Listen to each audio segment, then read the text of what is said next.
In today's video, I'm going to cover absolutely everything that you need to know about e-commerce operations. I really wish I had this video when I was creating the Oodie.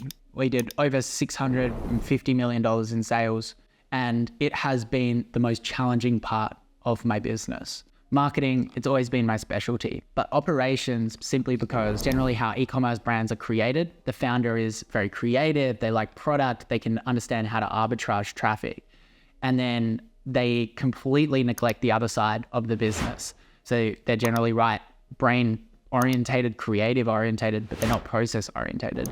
But it's just such a negative thing. And you really do need to understand kind of everything in this video if you want to achieve great things. So we're going to cover things like planning. We're going to cover things about product, supply chain management, freight, you name it. For those that don't know me, I'm Davie. I'm the founder of the Oodie. I also run Daily Mentor, and in that I have over 150 seven-figure brands doing over $1 million, and they all struggle with this side of the business as well. So that's why I'm creating this video. I just wish I had it, and it's going to help a lot of people. So it's definitely more of a specialized, more of an advanced video, but I think it's going to really, really help you out. Now, I'm going to talk a lot about resources like spreadsheets and a lot about 3PL management, these kind of things. Everything that I talk about today, I'm going to use the whiteboard, but everything I talk about is in the free Shopify e-commerce course. So I will start building some templates out for you.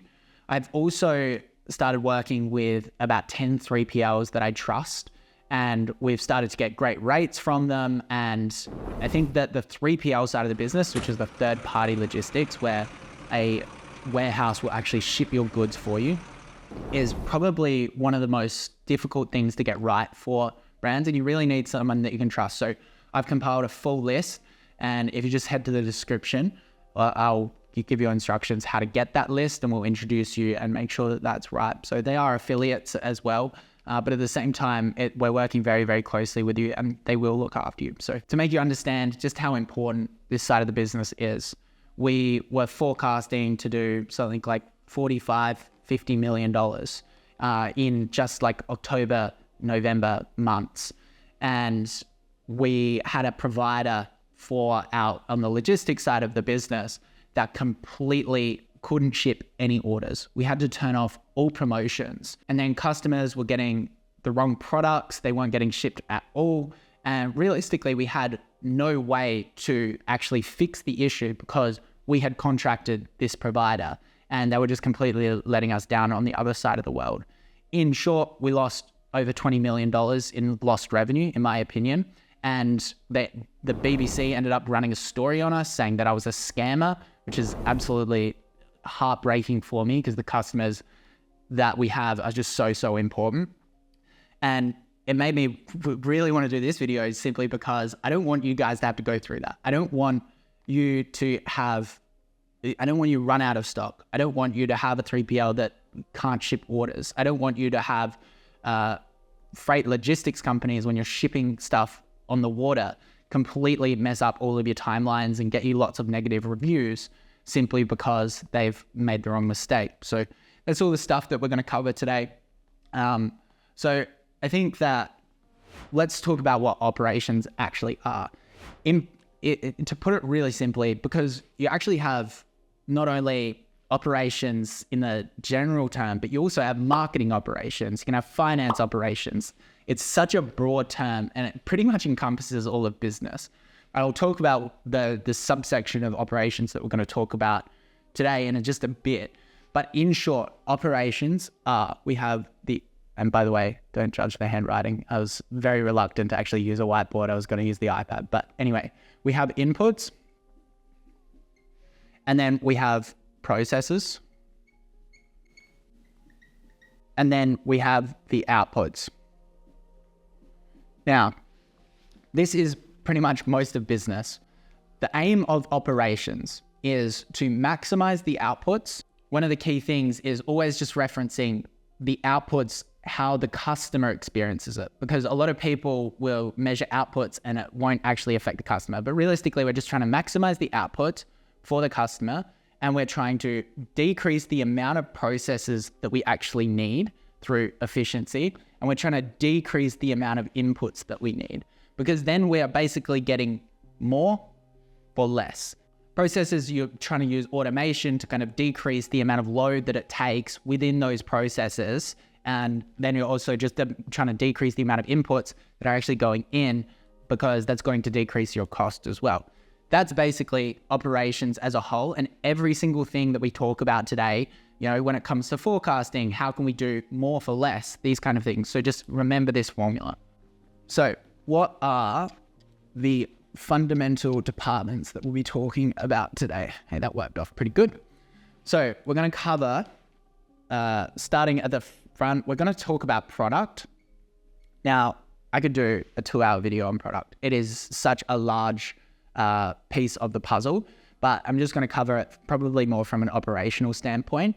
Then we're going to talk about supply chain. So this is like more like getting the product to your warehouse, because then we have fulfillment.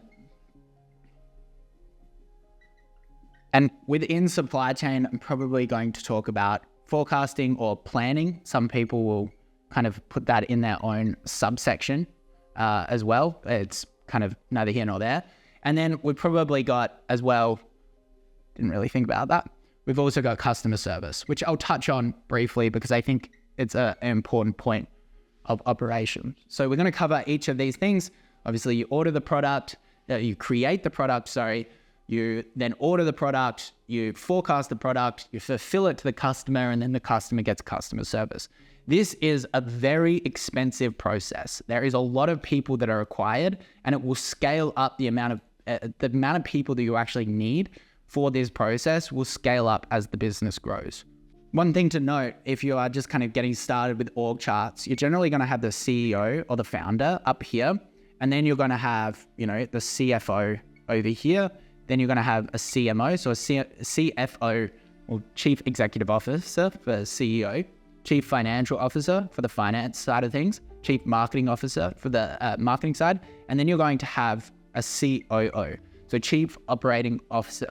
And these are, all of these departments here are going to be underneath this role, generally, in most companies. Sometimes product might be split up, sometimes customer service might be split up, but generally this is what I would recommend. Now, a big part of today's video that I wanted to cover is how can I convince these people how important this video actually is? Because all of my YouTubes that get good views are going to be me talking about Facebook ads, me talking about ways to arbitrage traffic, all the sexy stuff that drives revenue. And I think that there should be at least 1-to-1 videos for this side of things, but because it doesn't get many views on YouTube, nobody does it. I'm trying to change that for us here. But realistically, if you think about your business as like a garden, let's say, when you plant seeds to become plants and to harvest them, that is going to be like product or even like marketing activities. Now, I like to think of operations as weeding. Eventually, if you don't weed on a consistent basis, on a consistent cadence, you're going to get so overgrown that all of the product, all of the other seeds that you're planting are not going to grow, or you're not going to get as many crops from them. So you really just need to focus on that. I think that the main issues for the Oodie, I would say, came from planning. So I think it was the second year of our business. We were doing about $25 million revenue. This was pre-COVID time. So pretty amazing business, growing already. I was like, yep, this is going to be a really good thing. Then what happened was COVID hit. I remember sitting on my couch and we just launched YouTube ads just before it. And I was like, wow, these YouTube ads are really working. We're growing so rapidly. My sales are up. You know, I'd done $200,000 today. And then I remember just every single day after that for about 5 days, I didn't even understand that I needed to order a ton more product because COVID had actually hit, and that was having a huge impact on e-commerce. A lot of people might not remember, but a lot of people were just saying businesses as a whole were going to die because of this. There was obviously indications that e-commerce was going to grow, but I think that is like a fundamental huge miss that the planning side of the business, we were just like, spend more money, spend more money, spend more money. And there was nobody within our organization that was incredibly good at operations and planning on a regular cadence to go, okay, we need to order way more stock for this and redo our forecast. And in hindsight, if we had that operational role within our business, it could be probably 30, 40% bigger because we would have actually executed really well during that period. But instead, we were just sold out entirely. Now, I've mentioned, people that I've hired or certain roles within the business, the org chart, whatnot. Am I saying that you need to go hire all of these roles? Absolutely not. I recognize that a lot of people watching this video maybe just to be a single founder. You're starting to get a little bit of traction, or you're just kind of generally curious about the space. When I drew this org chart down here, you will be pretty much in every single one of those roles for a very long time, at least until you're doing over $1 million. You might contract to freelancers for a couple of things, but you need to be an expert in customer service, product, all of these kind of things. So whenever I talk about all of these tasks and things that we need to do to optimize the business today, you have two options. You can learn it yourself, which is why I'm teaching it, or you can hire someone for it. And eventually, as your business gets to a certain point, you will hire specialized people for each of these roles. But in the meantime, you actually need to just use generalists. The other reason operations is so important is because in e-commerce, you have very few moats. Anyone that follows along with Warren Buffett, he loves to talk about moats. And one of his favorite modes, aside from technological, network effects, is brand itself. Now, we are in e-commerce on a race to build a brand because then we have some level of protection. But there's actually kind of I would like to call it a soft moat rather than a hard moat that you can actually implement within your business to stop all of these dropshippers taking market share. And that is systems and operations. Because if you think about it, let's take Amazon versus eBay. It's a really, really good example. There's a book, I think it's called The Greatest Business on Earth. And there was a period where people were looking at eBay and saying that they are the best business ever. Huge margins. They don't need to touch any product. They basically get a cut of every single sale that's done on their business. And operationally, they don't have to touch anything. They're pretty much just a software company. At the same time, people were roasting Amazon. They were saying, what a terrible business. They've never made money. Look at their margins. They're investing so much OPEX and CAPEX into all of these sides of the business, such as warehousing. Now look how it's flipped. And this is because Amazon invested heavily into, remember the equation, the outputs for the customer, and they created systems and processes that now nobody can kind of really catch up with.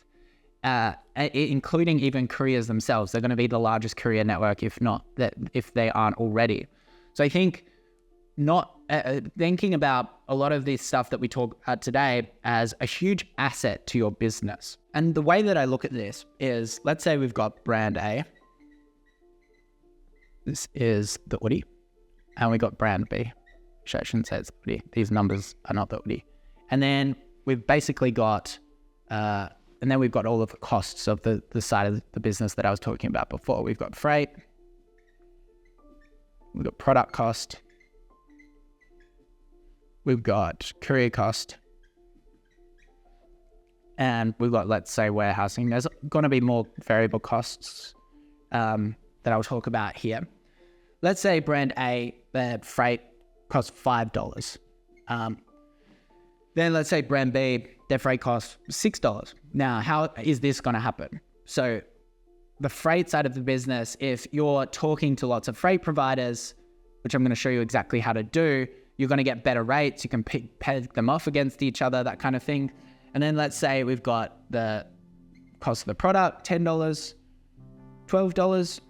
So realistically, you can achieve a 20% increase in better price simply because you're negotiating with your suppliers, you're comparing multiple factories, maybe you're de-speccing your product or something like that. Then we've got the courier side of the business, $5 and then $8. How could this happen? You're working with a better 3PL with better rates, very, very plausible. And you spent time actually negotiating with these couriers or even changing the actual one that you're using, or the actual track that you're using. And then let's say warehousing, it's a very small cost. Let's just say $1 and $2 because you've negotiated better 3PL. So this product is now going to be $21 to get to the customer. This product is going to be $28 to get to the customer. this brand now has a whole nother $7 that it can spend on marketing, which is a lot. Let's say even like we've got a $50 CAC. God, that is not a 5. Sorry about that. If you've got a $50 CAC, they're going to be making 14% more profit. They could spend that on team. They could spend that on so many other things simply because they have spent time optimizing the inputs of their operations. So one thing I should say, this formula that I just covered there, we're going to cover it in detail in just a little bit, because I'm going to explain what customer acquisition cost is, those kind of things. I don't want to keep it too basic today. I want to make sure that this is very valuable for brands that are actually scaling as well. But let's get into our first kind of actual subsection of what we're talking about today, our actual department, and we will go through everything that we can do to optimize that operational department and streamline the business. So the first department we're going to talk about today is product. Now, product is such a large topic, as I said before, and depending on the type of store that you have, let's say you're a clothing store and you're launching multiple SKUs in terms of different sizes and different colors, versus a one product store where you've just created a product and it's starting to scale. Wildly different, the amount of work that it's going to take to manage suppliers, manage the product development. But in large part, the main place that I see people make mistakes here is the first thing is tech packs. A tech pack is short for technical pack, and it encompasses every single detail of your product. Now, the typical process that you probably have seen even on my videos is you go onto Alibaba, AliExpress, or if you're more advanced, you'll go to a trade show and get the supplier details. And you'll say, hey, I want this product. And they'll give you the price and they'll send you a sample. That is really risky because there's so much ambiguity about what that product is, like on the AliExpress listing or Amazon listing, compared to what you're actually going to get delivered. So for example, when I first started Calming Blankets, I think we did $10 million in its first year, did about $1 million profit. So it was growing very quickly. It was largely based on the trend. It was just really, really hot then. So our customer list was growing very, very quickly. I would go into Alibaba and I would say, hey, I want 1,000 weighted blankets, just in gray. And then the container would rock up after shipping for 20 days on the ocean and 3 weeks manufacturing, even longer. And we would open it up and we'd open a box and be like, wow, this is beautiful. And then we'd open another box and it was a whole nother gray. And then we'd open another box and it was a whole nother gray. And then none of them would weigh the same either. For a weighted blanket, that is extremely problematic. And the issue isn't, is a product okay? Because often the supplier is saying, yeah, this is still a great product, which probably it is. But the issue is when you're selling a product based on how it looks and feels, and people are buying 2 of the same product and they're arriving and they're completely different. And this is what a tech pack solves. A tech pack is a document, which I'll put a link to an example tech pack, and I'll also just put one up on the screen here so you can kind of visualize it. But it covers every single part of the product. So a tech pack includes 1, a complete drawing. So the complete drawing is going to be so that people know exactly kind of what the product looks like. And for clothing, this is really, really important, because if you've got a hoodie with a print on the front and then they don't look at that drawing because they don't scroll down to the bottom to where it explains that there's a print, the drawing just clears everything up. So the complete drawing, pretty obvious what it is. You just want to make sure it looks pretty accurate. It's got the right prints on it, the right kind of size, the shape, the right colors approximately. But it's not going to be the be all and end all, because it's the similar situation to just like a product photo. It's not specific enough. Then we're going to have the fabrics. Now you're going to have things like the GSM, which is basically the thickness of the product, which is the density, the softness, these kind of things. And realistically, in the process of creating the product, you're going to want, if it is there is fabric components, you're going to want to get strike-offs. So these are, if there's a print on the product, they're going to print on the right fabric and they're going to send it to you. or they're just going to send you a big kind of folder with all of their different fabric types, and you can kind of select one from there. Now you're going to want to keep this fabric and put it into the tech pack in terms of the details of it. You're going to want to keep one on your side, but GSM really clears things up, because I'll give you an example. We were getting complaints that our Oodies were too thin, and we're like, what's going on here? And all we had to do, because we had a tech pack at the time, is we cut out the designated amount of size of the fabric, we weighed it of these products, and we showed that our supplier was actually undercutting and using the wrong fabrics for it. We could get rid of those products out of the market, and the supplier replace them all. Without the tech pack, it's going to be very hard to prove how, if they are undercutting on the fabric side of things. The other thing is you're going to want to put specifics about how to treat the fabric. So like if you wanted like an acid wash or something like that, you can probably put that within the fabric section. The third one, now I think this is most important for fabric, for clothing brands as well, is you're going to want measurements. And we're going to talk about this a little bit more. But measurements will, especially for things like t-shirts, if you don't have the proper measurements on the sleeve, on how it fits on the front versus the back, the product is going to fit completely differently, and you're going to get a lot of complaints. And even when you're switching suppliers, these tech packs are going to be essential for you to send them to a second supplier so that you can get a quick quote and actually transition suppliers easily. So it's well worth the investment. And then fourth, we've got graphics. Fifth, we've got like the hardware, zips, all of these kind of things, different pockets. You just want to kind of zoom in on those. There's so many different ways to do tech packs, and lots of people will give you different ways. Realistically, if you have most of these things, you're going to get rid of probably 90% of your actual supplier errors. And you probably also want to just add some reference.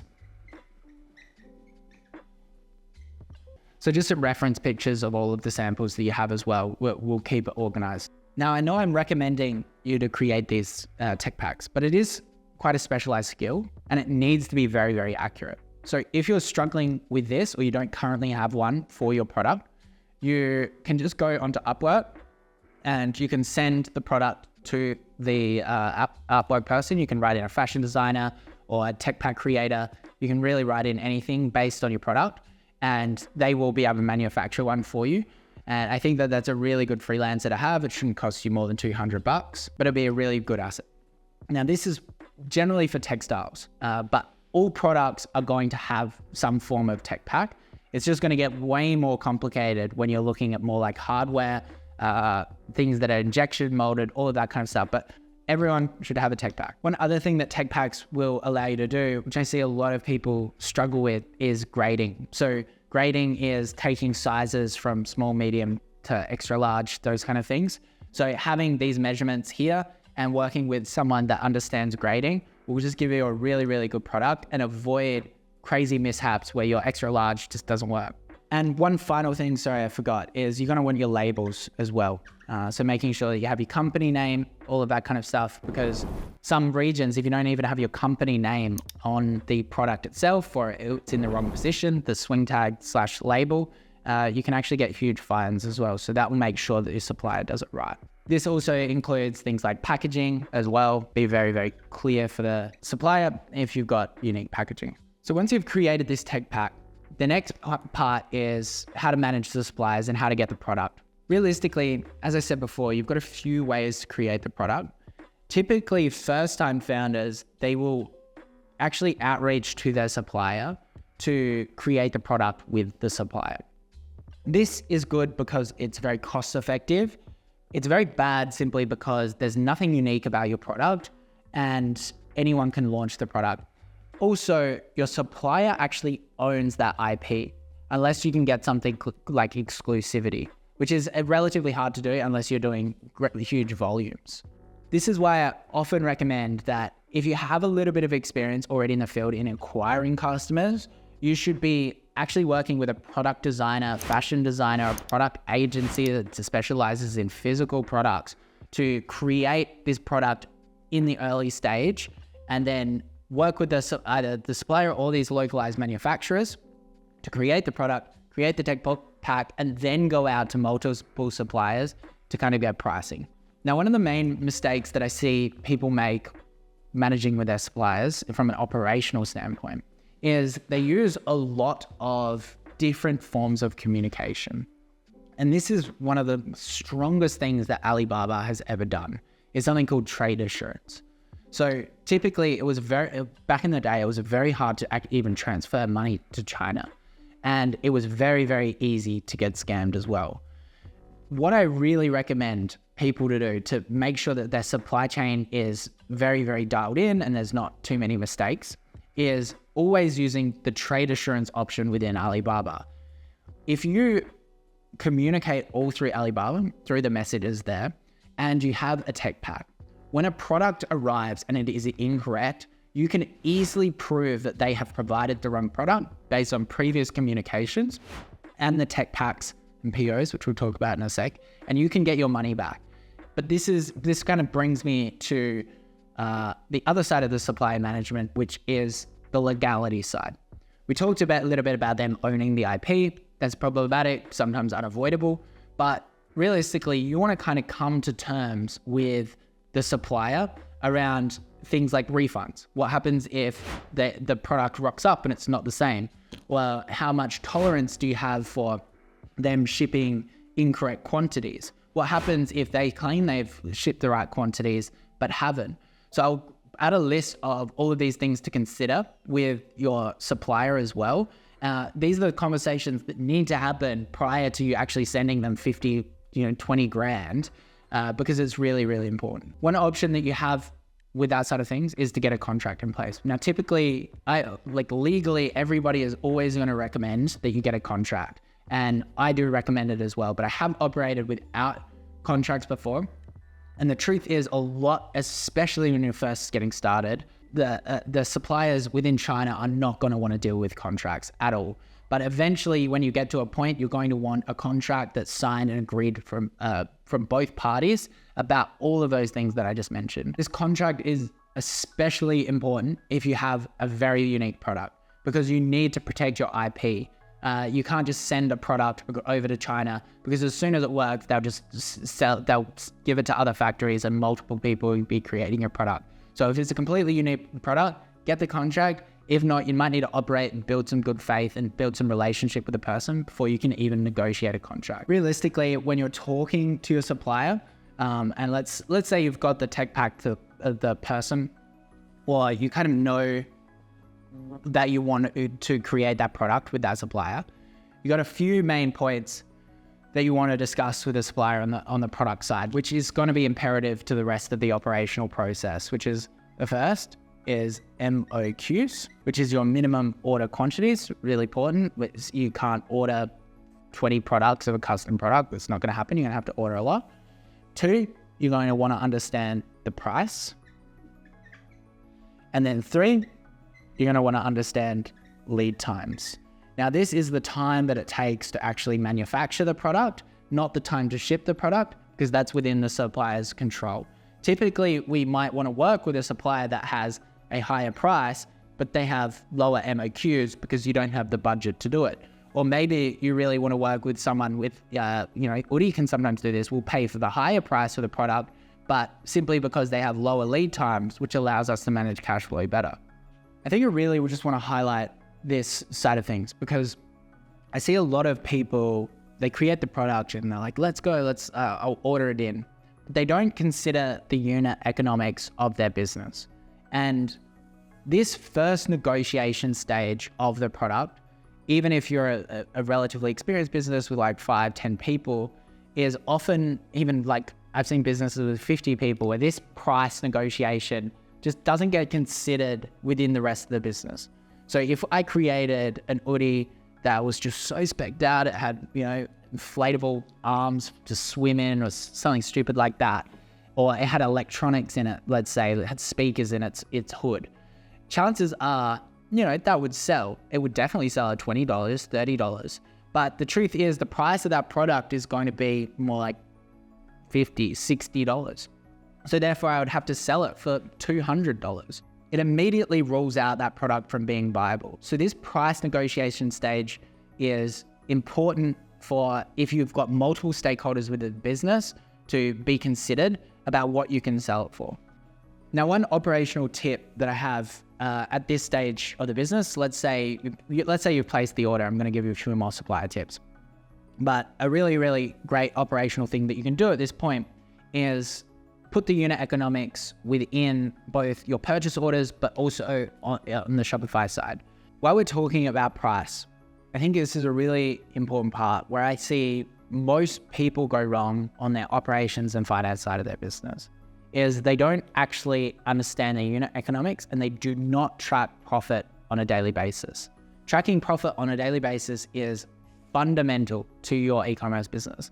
And if you don't understand the true price of your product, and you can start calculating it at this stage, then there's a good chance that you're going to spend and you're going to forget that you have tax on the product, sales tax, and then you're going to have to spend all of your profits eventually and fix your books. It's just a nightmare. So how do we make sure at this stage that we have a viable product, and how do we optimize the rest of the process that I talk about today to make sure that we're not actually losing money on orders? So your unit economics of your product is going to be, you've got your cost of product. So this is just how much it costs to manufacture. Then you've got the freight. We talked about this before. Then we've got the courier. Then we got storage. Then we got duties. Now, duties are very different from sales taxes. And you need to understand the actual cost of the duties for the region that you're importing into. For example, importing from China to the US, depending on the product, will have different duties for that side of things. And that is, we're not going to get that money back. It's not like sales tax where if we charge $10 to the customer and then we spend $5, we have to pay the difference in that region for sales tax. It's just not like that. It's basically a sunk cost. When you'll see that I don't actually have the sales tax within this calculation because I'm actually removing it from the calculation. We're calculating all of this side of the business at this stage, excluding all of the sales taxes. Now, what that will allow you to do is you'll get this number, and you can, one, put it in your purchase orders, but two, you can put it into the back end of Shopify, which will allow you to create daily profit reports that include all of these side of the business. Then what happens with most reporting tools, so Triple Whale, I'll leave an affiliate link and an offer in the description for you guys to look at that. But realistically, because we understand the true cost of the product, then basically all of these other apps include marketing. So these, which is a variable cost on a daily basis, because this will change based on how much you spend. And then as well, you've got, I guess, payment fees, which is, again, going to be probably considered within all of these automated tools, or you can just build a simple spreadsheet to track this. So while we're on this price thing, I think I probably should have explained a little bit earlier, but I think probably one of the main operational and financial mistakes that I see e-commerce brands make is that they are not tracking daily profit. Daily profit needs to include a lot of metrics, and it starts at the supplier level, right? Because we're getting the supplier costings, but let me just show you exactly how to calculate this and how to track it on a daily basis, because everyone needs to be doing it. So to calculate our profit per product sold, we have the sale price of the product minus the cost of the product. And that is what we were talking about before, that supplier cost that you've now got from them. Then we're minusing the freight as well, which I'm going to talk about how to calculate the freight costs. But basically we have one big large container. We're putting 1,000 products into it and it's costing us $1,000. Then it's got to be $1 per unit there as well. So it was generally smaller cost unless you're shipping something like furniture if you're using sea freight. Where freight can add up a lot is obviously if you're using air freight, which is much, much quicker, but can be quite expensive.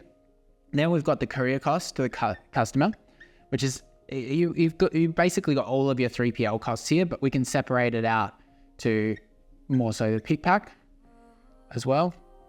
So this is just getting a little bit more granular as well. And then you've got storage, which you can also calculate, but it's quite a minuscule cost as well. Now, the other big metric that you have here is you've got two other things. I'm going to put them on a different line and explain why. So you've got minus your marketing, which is your customer acquisition cost, which you'll see in Facebook, or I'll explain that a little bit more. And then you've got your payment fees. Now you can see these are all the operational costs that we've been talking about today that we're trying to optimize. These are what we refer to as, and then we've got one other thing, which is our duties as well. So these are all the operational costs. These are what we call variable costs. By the time the product arrives at your warehouse, you should have no question about every single one of these metrics. Even this one, you can kind of approximate. Marketing is going to be, you're going to have to make some assumptions there. And generally, we want to make sure that we calculate all of this side of the business. And what we're going to do is we're going to put that into the back end of Shopify, where it says cost per product in Shopify. What this will allow you to do is use all of the reporting within Shopify, or you can use something like TripleWell. I'll leave the link for the description in the description for them. I highly recommend those guys. It does all of this and automates the reports. Or you can build some free custom reports as well using Looker and integrating there.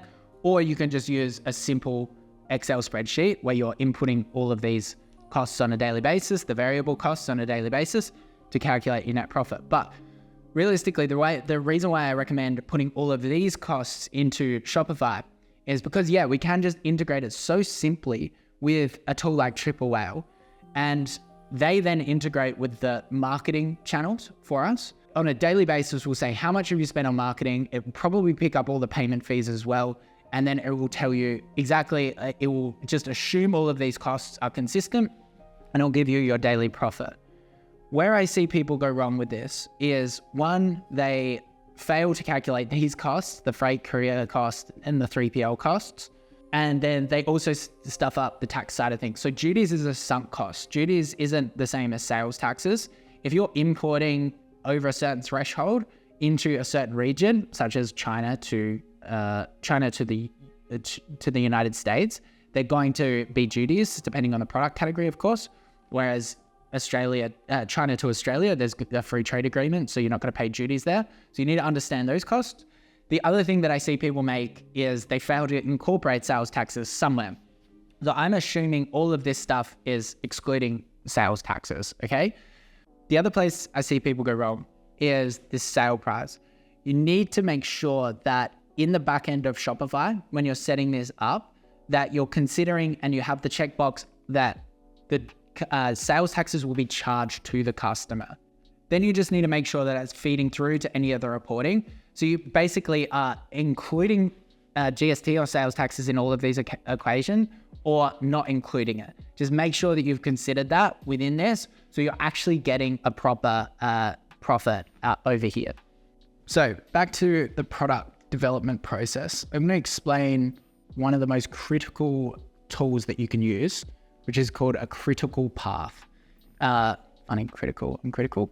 But realistically, this is something that you need to get familiar with, because it's the best way to align teams, but it's also the best way to ensure that you are efficiently doing everything as well as possible. You're bringing products to market, you're handling the development process as efficiently as possible.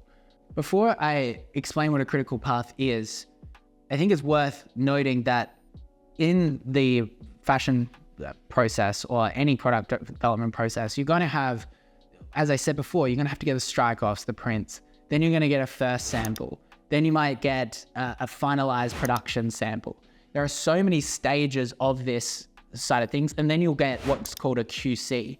Now, QC is where a quality control agency will actually go to the factory. They'll use your tech pack again as a reference, and they'll weigh the product, they'll measure the product, they'll do all kinds of things. They'll check the Pantone color.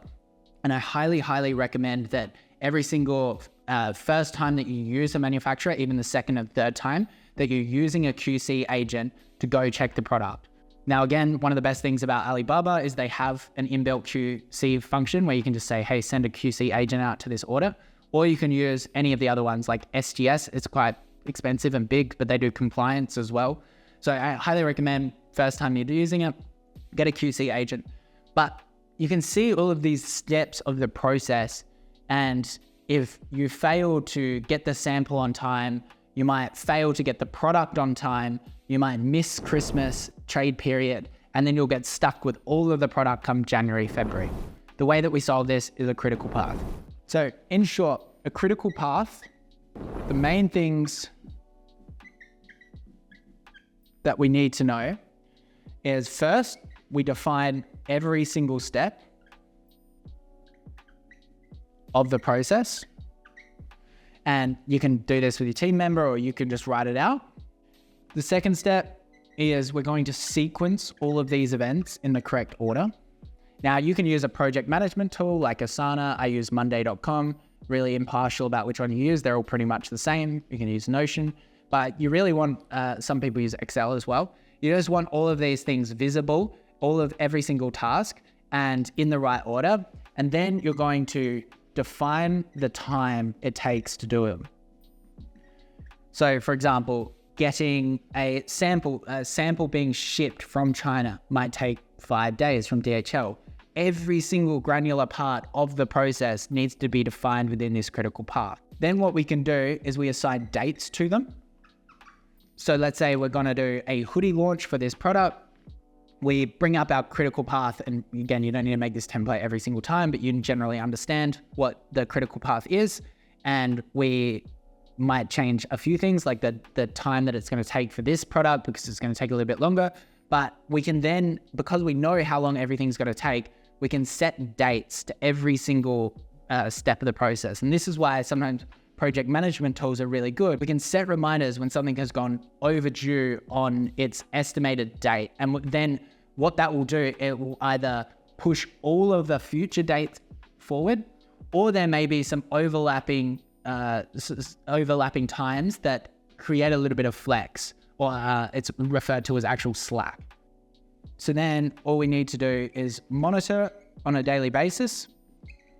And typically these other project management tools, a lot of people are going to be able to edit these sheets and change things. You can get your suppliers to edit them as well if you want. Typically, I don't recommend that because the suppliers can manipulate things and then you can't actually see it. So one person kind of monitoring and owning this process each step of the way is really important. So I highly recommend assigning roles as well. The good thing about these project management tools as well is you can, just set up notifications when something blows out to notify the person that is responsible for it. So they'll get a notification, they can change the rest of the process or just notify the rest of the team. Now, if we follow that critical path all the way to the end of the process, we're probably going to get, well, not all the way to the end, but on the supplier side, we're going to come to something that's called place a PO, which is just place what's called a purchase order. Before that stage though, you're going to ask the question, how much product do I order? Now, typically I see this as being the most challenging part of a lot of e-commerce businesses. And this is because, typically in the industry, some of these big box retailers and stuff like that, they will have variants of their forecasts of like what they think they're going to order, what they think they're going to sell to what they ordered of like 5%.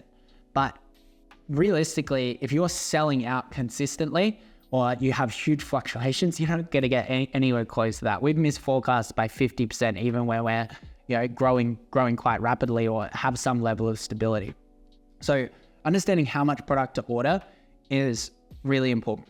When you're first ordering the product, you're generally going to be using other products that are similar within the space, or your best guess based on your marketing activities just recently.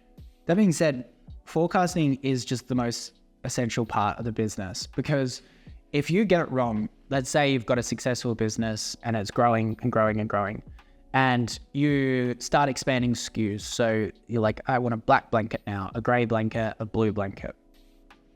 SKU expansion and ordering too much stock, all of your money, all of your profits will go sit into inventory, and you will no longer have any money to acquire new customers or even pay your taxes. And it's actually an existential risk to your business.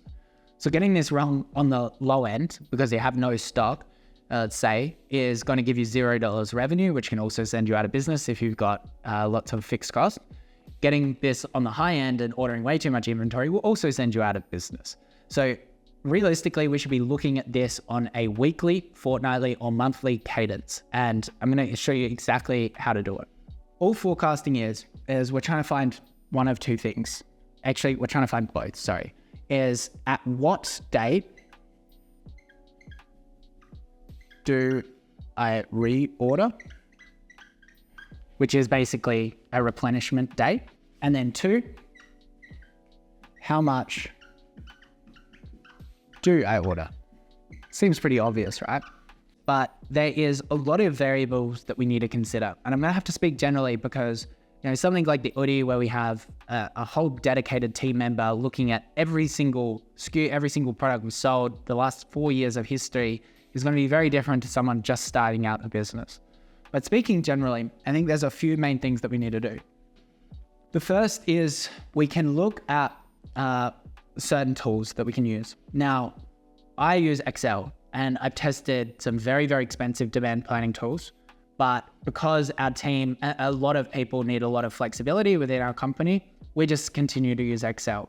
If you went to something like Woolworths, they're going to have a software for this, like a big supermarket. At the same time, there's also inbuilt inventory management tools in certain ERPs like NetSuite, those kind of things. But we always seem to end up back at Excel. The problem with this is that if you don't have a dedicated team member and you're just a single founder and you're trying to build out these forecasts yourself, some people really struggle with Excel formulas. And I still believe that there's a lot of opportunity for a Shopify app to solve this, especially with AI. I've tested a few of them, but the one that I keep coming back to and recommending is Inventory Planner. I started using this probably 2 years ago. I'll leave, again, an affiliate link in the description. They're not paying me to say this. It's just, I just randomly signed up to their affiliate knowing that I was going to talk about them, because I really do think that they allow us to do the next steps that I'm going to talk about. Realistically, any of these tools, all we're trying to do is get visibility and clarity on previous results so that we can make certain assumptions about the future. And the best way that you can do that is, the first side of things where I see people go wrong is they select the wrong dates. So let me explain that. Selecting a period, let's say you're kind of out of stock for half a month, and then you're in stock for the rest of the 15 days. I'll see people grab those 30 days and forecast out the next 90 days based on those numbers, not recognizing that they were extremely out of stock in those 15 days. So realistically, it would have been a much more accurate way by grabbing the 15 days that they were in stock and extrapolating that out. Because this is really what forecasting is all about. We're trying to compare year on year or month on month sales and make certain assumptions about the future. So if you've got less than a year of business, or you're even less than 2 years old and you've been growing quickly, realistically, you're going to be looking at month on month. So let me just draw a little bit of an example here. If we graphed out our sales for our product, let's say January, February, March, that's a B, March, April, May. And then we look at this SKU over here, let's say SKU 1. Let's just say that's a black Oodie or something like that. And we say our sales for this product is 100 in January, and a lot of the tools, or you can custom build this in Excel, will show this. Let's say we do 120, like 145, 175. So that's about a 20% growth rate. If we looked at that and graphed that out, we would assume that it's going like that. That's about a 20% growth rate. we could assume that March is going to be something more like that because it's quite a linear, slightly exponential line. This is the easiest scenario to forecast. We're looking at month-on-month revenue for that particular SKU and making an assumption about the future month. Where things get really, really difficult is when there's something called seasonality for our product. And all e-commerce businesses, 95% of e-commerce businesses are going to have huge seasonality because of Black Friday and these other promotional events. So if we come back here, what is a very likely scenario or forecast that we need to be able to visibly see to predict is we've got July, August, September, October, November. Always freaks me out that it says Jason. We might have 200, 210, 205, and then we'll have 2,000 in October when Black Friday starts to kick, and then we might have 4,000 in November. So this is definitely not a 20% growth rate. This is more like this, and then come December, it'll just drop straight away. Or as soon as the cutoff date, so we have a cutoff here of Christmas shipping time, of course. So realistically, we need to be able to predict these periods because these periods are eventually where you'll make 80% of your profits for the year. And if you stuff this up, it's just game over for you. And this brings me kind of to my next thing that we need to be able to do within these forecasting tools, which is apply a sales growth rate. And if you're using Inventory Planner, it's really good because you can go into the revenue side of things and just on a monthly basis say, I'm going to grow 20%, 30%, 40%. I'll leave a template for this as well so you can do it in Excel. But again, it is really, it can just break every now and then. But we're applying a growth rate. Now, how do we find seasonality? Because this is the main factor. If we're a very new business, we can use something like Google Trends and we can write in beach tents and we can see where it spikes because the other main seasonal thing that's going to happen aside from promotions or holiday gifting is going to be the nature of your product. It's obviously when it's winter, we sell a lot more wearable blankets. Beach tents, we're going to sell a lot more during summer. So you need to understand, and you've got Northern Hemisphere and Southern Hemisphere is polar opposite with seasonality. So you need to understand that for, say, something like a winter product, if we had July here, our sales might come down and then come back, and then there might be a bit less of a spike in this October, November. These are the things that you just really need to be thinking about. And this is why I highly recommend when you start to get some traction, let's say you're doing some decent profits, you're paying yourself a wage, hiring someone that actually understands and can spend time to look at this thing on a weekly basis, it's just going to pay dividends. It doesn't need to be a full-time forecaster or demand planner or merchandise planner. It can actually just be an operations manager that one is able to handle this and bring their assumptions to you as a founder, or you just need to own it yourself. So once we've considered all of that and we've applied our growth rate, one thing that I remember what we're trying to find out, we're trying to find how much we need to order and when we need to order it to manage cash flow as best as possible. So what's some other things that we need to consider and put into both our tool or our spreadsheet so we can get this? The first one is your lead times, which we talked about before from your supplier. If you put in this tool that it takes 100 days to get the product, it's going to want you to order much quicker because it's going to take a lot of time to actually get the product. The other thing you need to assume is the days of stock. This refers to how much stock you are actually going to want to hold on to in terms of your current sales velocity. So if you're selling 100 products a month and 30 days in a month, then you're selling about 3 products a day. That is your daily sales velocity. Your monthly sales velocity is 100 products. The days of stock simply says that That's how many days of stock that you have available to sell at the forecast that you've kind of assumed. Some tools are a little bit different here. There's going to be kind of two metrics. First of all, it's like the current days of stock. This is how much inventory you have. But then when you're actually using some of these tools, you also need to put in how much inventory you actually want.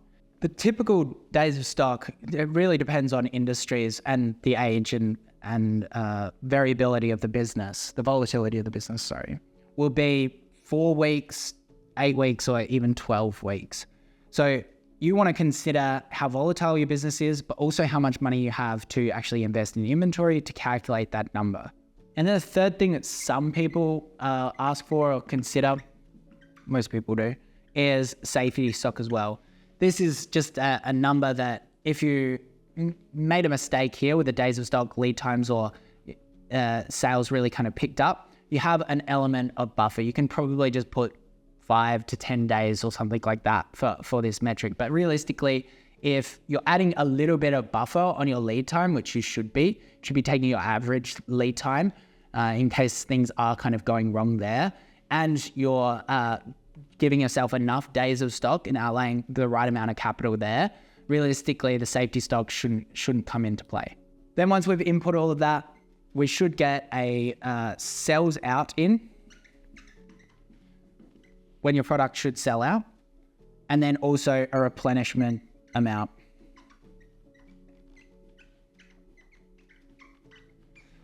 Once you know that, you can go ahead and place your first purchase order.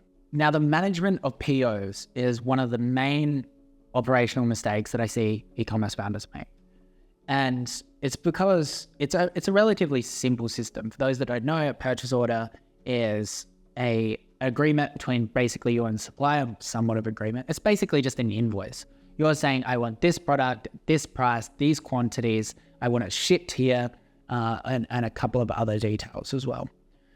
But typically, lots of people either aren't creating POs and they're just creating orders on Alibaba and ordering them, or they're not making sure that the PO is utilized across the rest of the company. Because a PO is going to affect finance because they're the ones paying the invoices. It's going to affect the operations side of the business, so even the stock side of the business, because if certain products are going to come in at certain times, that's also going to affect marketing as well, because they're going to want to push certain products when they come in and want to understand when they're going to come in. Then you've also got customer service as well. Imagine if you discontinued a product, or if you had a PO just about to land, but you're actually refunding customers. Absolute disaster. So visibility and accessibility of these POs and the management of them is critical. And there's multiple ways we can skin this, and I've seen some really good systems in place. Small side note, this is where an ERP becomes critical for brands doing over $50 million. Because an ERP is going to handle 90% of the things that we talked about. There's two that I recommend, not paid to say this at all, NetSuite, but it's very, very expensive. And I've heard good things about Fulfill.io. A lot of people I respect, like Ridge Wallets, these guys are raving about this ERP because they can be so expensive. They're over 200 grand. We probably spent well over that, upwards of $500,000 to get this in place. But the good news is there are some cheaper solutions in the meantime when you're just starting out to keep organized in this area, such as using either your accounting software or using Inventory Planner itself to manage the POs. The issue with this is that we are going to need a second place where all of the roles that I just talked about, customer service, marketing, they need to be able to see the POs, and POs can change a lot as well. Often a product will get an order at the 3PL and they'll be, it'll be missing 500 units of a certain SKU or less if you've got big products. And that creates complications. Also, they might already tell you that you're missing that product and you'll still ship the order anyway. So what I recommend is having two systems. First, you've got the PO system, which should be on your accounting software, such as Xero or MyOb or anything like that.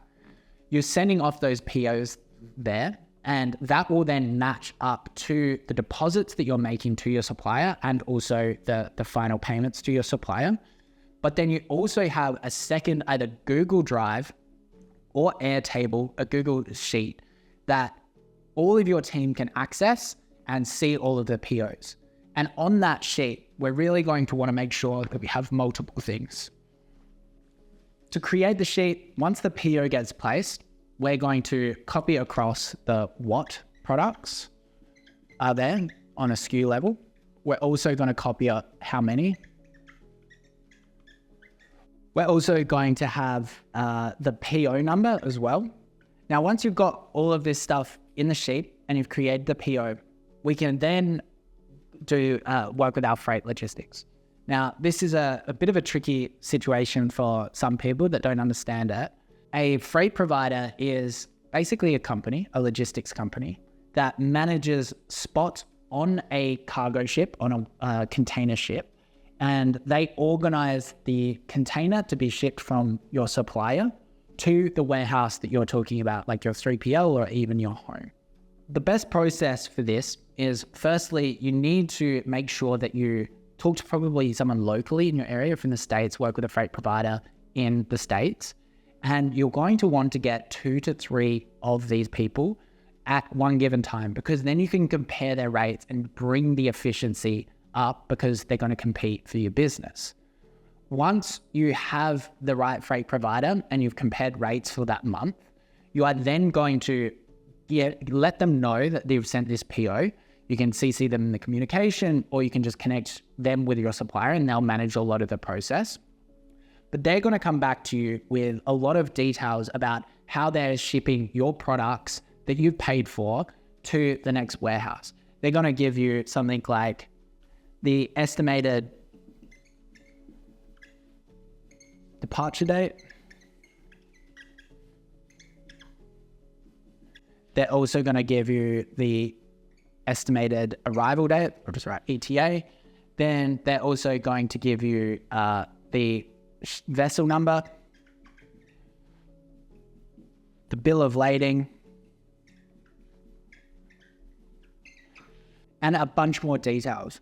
You really want to put a lot of this information within this kind of master spreadsheet, this internal spreadsheet, so you can see this departure date, this ETA. You can communicate easily with the supplier about when the shipment is leaving. And there's just so many important things that will happen here.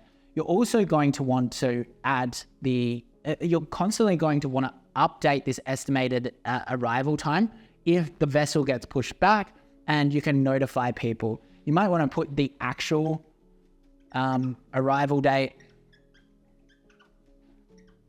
and departure date as well, so you can kind of track that over time. If you're using air freight, this is probably just going to be a tracking number, but you're still going to want the estimated dates as well. The main mistake that I see people make here is, and just across this whole video, is not being organized.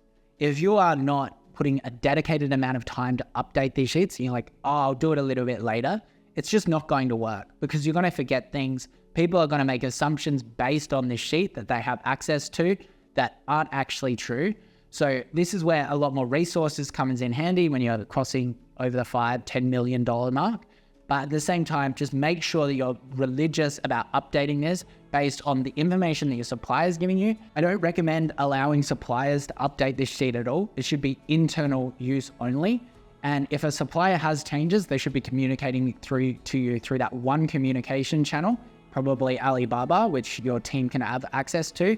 And you can make comments and changes on the sheet and notify people in like Slack message. Okay, so the product is on its way to you now. Where can we go wrong here? Let's chat about 3PLs. I talked about what 3PLs are at the start of the video.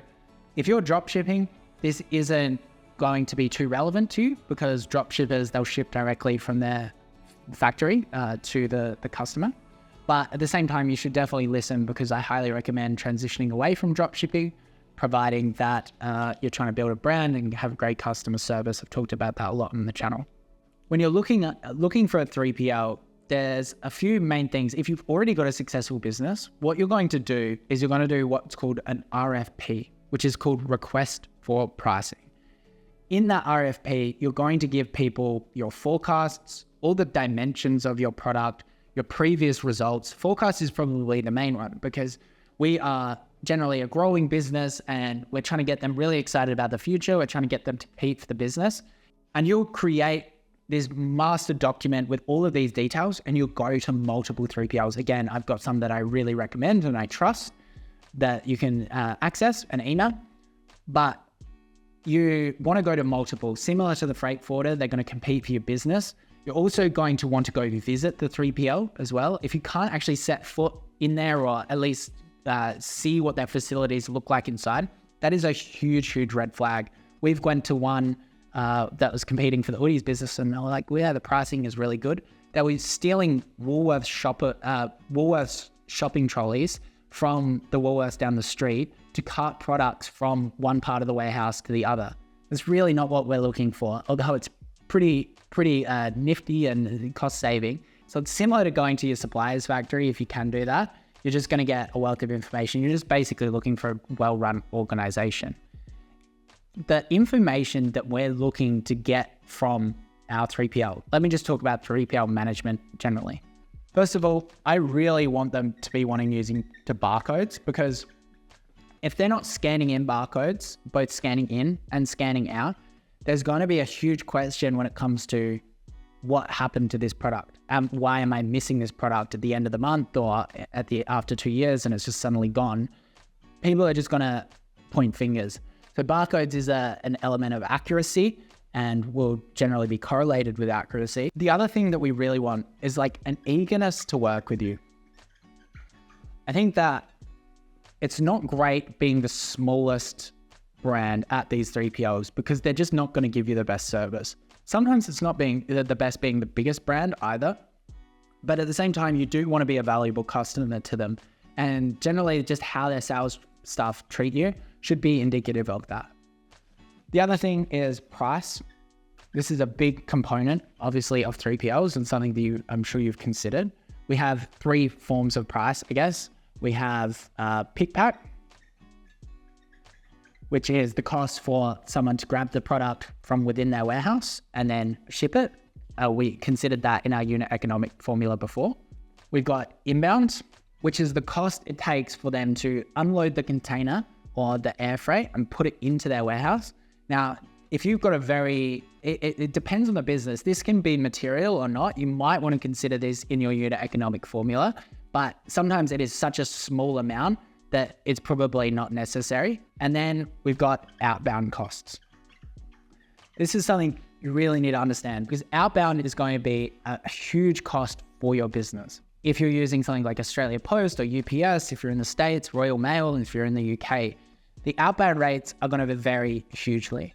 And each 3PL will generally have their own account with these couriers. This is why you can get huge variance between one 3PL versus the other. Because if they've got Gymshark shipping out their product, they might have incredible rates that you can then piggyback on. Whereas if they're a brand new 3PL, you honestly might be able to get even better rates than them. This is where the shady practice around 3PLs can sometimes come in. They will blend these costs across the board and really create like a fugazi around what they're actually charging and where. But the main thing that you need to remember is just if you've got all of these variable costs for your business, you can understand and compare each 3PL in that category. And more importantly, you can actually audit the 3PLs at the end of each month. So this isn't just like I'll sign the contract and I'll forget about these costs and I'll just see it in my profit and loss at the end of each month. This is, you need to create an Excel spreadsheet that estimates how much of each of these costs are based on the sales that your Shopify store has done for that period so that you are not getting overcharged on a monthly basis. It's absolutely shocking to me of all of the Daily Mentor clients. I would say probably 30 to 40% of them are getting overcharged in certain areas simply because they are taking the word for it of either the couriers or the 3PLs themselves. The other cost here that we'd have is storage as well, but I think that can be quite a minuscule cost for you as well. Unless your product is quite large, like the Oodie, storage probably isn't going to be a hugely material cost, but I definitely would still check it and I would still be auditing it. One thing to note about the management of 3PLs, remember when I was talking about the purchase order just being integral to this entire process? You are going to receive that purchase order at the 3PL level, which will then update your Shopify inventory. So you want to make sure that everything is accurate along that process as well, because the 3PLs are going to want what's called an ASN, an advanced shipping notice. I think that's what it's called. So you want to send that internal spreadsheet. You can either create a summary of that or the purchase order, providing there's enough details, and say, hey guys, this is coming. Because otherwise they're just going to get blindsided by the stock and it might take ages to unload, and you can get a bunch of extra costs for like storing the container or not unloading it in time. While we're still setting up this 3PL, it's really important that we get an SLA, a service level agreement. This is a contract that states all of these things that we're talking about, obviously not eagerness, but it's saying this is the level of service that we'll provide. And within that SLA, there's going to be certain things like picked on time. So the 3PL itself will guarantee that the products will be picked at a certain time and shipped at a certain time. This can be hugely problematic, especially in promotional periods. Because if they're saying that they're going to pick it within 24, 48 hours, and then during Black Friday, they have an amazingly important client and they've failed to forecast their own staff members, and then suddenly your peak time blows out to 7 days. It takes them 7 days to start picking products. You can guarantee that your actual outbound your outbound times are going to take ages as well, because all of the couriers are backed up. Suddenly, this is the main issue, and it's why e-commerce brands can just get so many negative reviews around the Christmas period, because the time to pick and the time to actually ship just really blows out. And this is why our service level agreement for when they will pick on time needs to be explicit, and I believe that they all need some level of negative consequences if they fail to achieve on this pick. Maybe it's a discount on that, or maybe it's completely free for that actual pick. The other thing that we can track when we do this manually at the moment is delivered on time. We track this from a customer service metric as well. If we can see that there's under 95% of products being delivered on time, we can then go and investigate, is it because they're taking too long to pick? Is it because the courier is taking long, and we can actually talk to them about discounts and refunds? And we can dissect the problem as well. The truth is, you're not going to get this in the service level agreement though. It's just a really good internal metric for you to track. The other question you can ask your 3PL is, how often do they do inventory counts? Because especially when you get a little bit larger, you want them to be doing fast selling SKUs counted fairly regularly through a cycle count. But I would highly recommend that no matter what business you are, at least getting a cycle count 2 times a year and having that in your service level agreement as well. The final thing I'll say about 3PL management is the cheapest option is not always the best option, because these are business owners too. Some of them are very, very good at what they do and running warehouses. And this isn't a zero-sum game. It's not a zero-sum relationship. You don't want to take them to the cleaners, them to lose money on every single order, them to have kind of no flexibility whatsoever. You want to build a relationship with these people and try to give them the benefit of the doubt.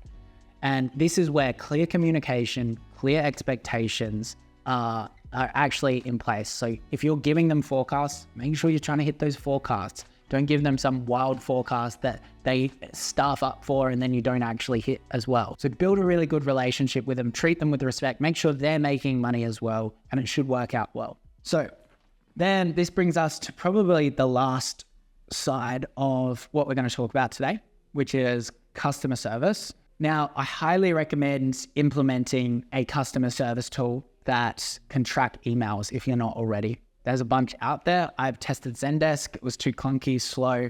So we moved to Gorgeous. I'll leave a link in the description as per usual. I don't think that you 100% need to use Gorgeous. There's other options out there and you just need to compare pricing for your size of business. We found it was most efficient and cost effective. The truth is there's about to be a huge disruption in that space, and whoever uses and adopts AI in the fastest rate is going to be the winner in this space. So I really do recommend setting up your customer service. One thing that I often get asked is international versus local. So which customer service to use? International has the benefit of them not having similar public holidays. Sometimes they do have public holidays, which is great, but it's not on your actual time zone, probably where you're selling. And sometimes local, if everyone is having those kind of days off, can be extremely problematic. I don't believe in the premise that international, using people in the Philippines, or we use some people in the Fiji as well, is extremely cheaper, because the efficiency of those customer service agents can sometimes be like double as good locally versus internationally. And this is all based on your training programs and how you're actually training these people up, as well as how you're sorting out complex tickets versus non-complex tickets. If you can create a system, I believe the best system is a blend of both. For larger businesses, for smaller businesses, it can be either.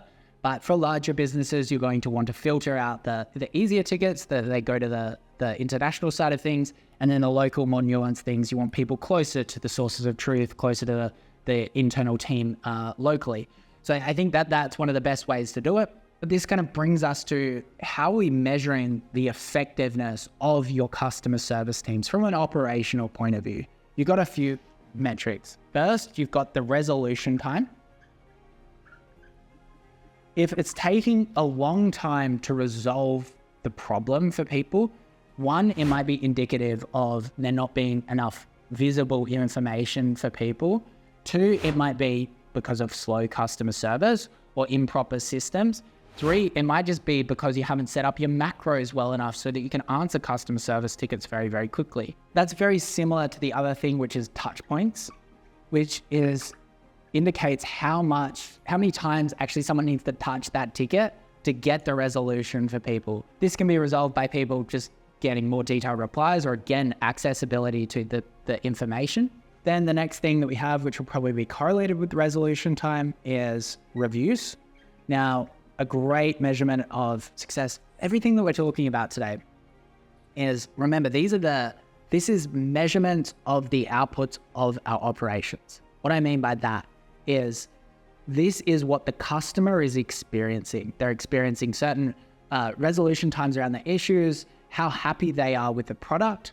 If all of your operations, what we talked about before, you don't have a tech pack, so you're getting faulty products, it's taking too long with the freight side of things, it's too expensive because you haven't negotiated courier rates down.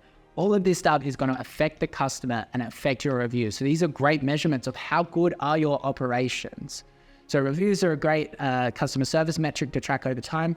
The one that I wish I knew about earlier as a business operator, again, we go back to our unit economic formula for our business, managing on a daily basis. We can break that down even at a more granular level for customer service, is cost per service, which is a formula of every single expense that you have for customer service, including the software that you're using, the amount of agents that you're using, maybe you have one agent, maybe you have 5 agents, maybe you have 60 like us. You're basically dividing every single ticket that you're getting and dividing it by the cost. Because what you'll want people to do, similar to the 3PL management, we need to be forecasting our customer service as well.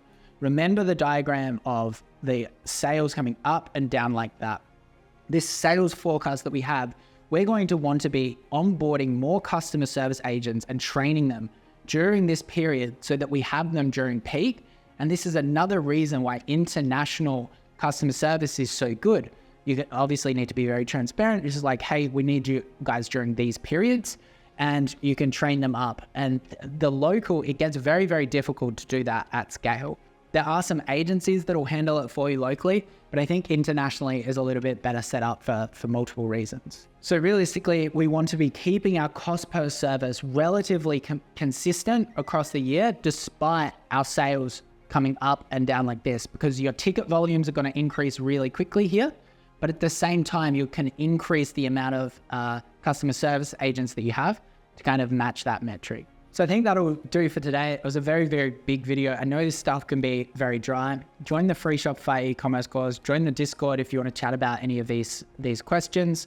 If you're doing over $1 million in revenue, make sure that and any of this was kind of new to you, you need to be joining Daily Mentor. I promise I'll help. We'll give you a refund if you're not happy within the first 30 days. No questions asked. So yeah, I'm keen to help. I hope you learn a lot, but yeah, don't forget to like and subscribe as well. Peace.